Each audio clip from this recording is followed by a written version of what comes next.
Is it crazy for the owner of a design build company to make a video on how to select a good builder?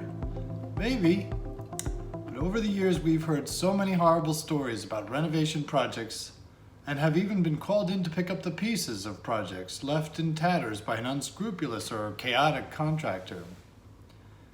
No, I won't put a percentage on it so as not to offend, but I'll bet you agree with me when I say that the percentage of excellent builders is definitely less than 50. If you've heard your share of stories of kitchens that took a year to complete, frozen pipes, and work that needed to get redone, and so on, I'll bet you're saying to yourself, Scott is being very generous here. So that's the bad news. The good news is that there are meticulous, qualified builders out there with integrity. I know because I am one. And over the years, I've met a number of other highly qualified professionals with pride in their work. So how do you pick the good ones? Now, I'm just going to come right out and say this. My experience is that customers shopping for renovations do not do a very good job researching, qualifying, and finally selecting their builder or contractor, which is what inspired me to put together this video and article.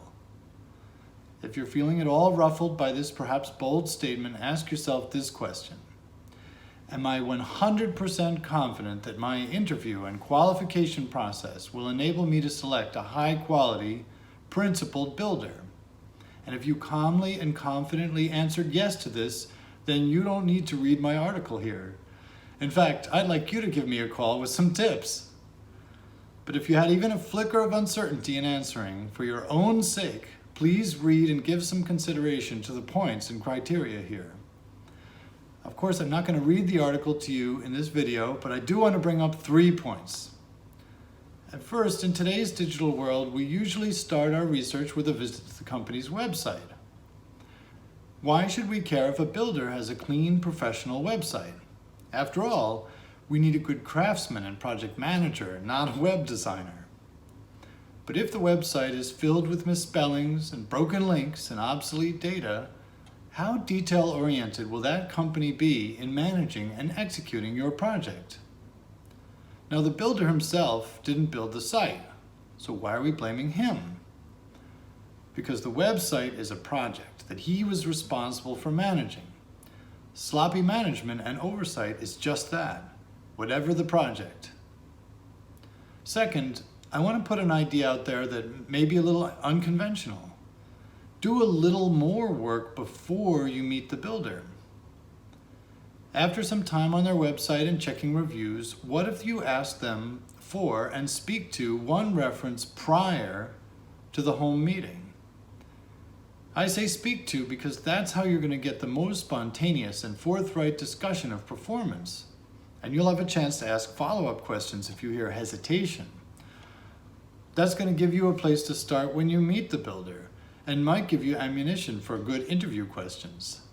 If the reference mentions that the project came out great, but they were surprised how long it took, why not ask the builder about that when you meet them?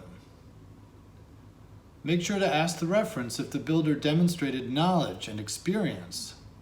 Be sure to check how long the builder has been in business. You don't want to be someone's guinea pig. You're looking for a veteran. Someone with extensive knowledge who spent years honing their leadership and project management skills. And third, you'll notice that price is nowhere mentioned in our discussion of selection. Why? Because you don't need me to tell you to factor in price. That goes without saying. But price is the very last, although highly critical, step in the qualification process. You don't buy a car by searching for the cheapest car. First, you select the car you like and even the options you want, and then you research its final price. I welcome any questions and feedback. Drop me a note at scott@oldworldcraftsman.com.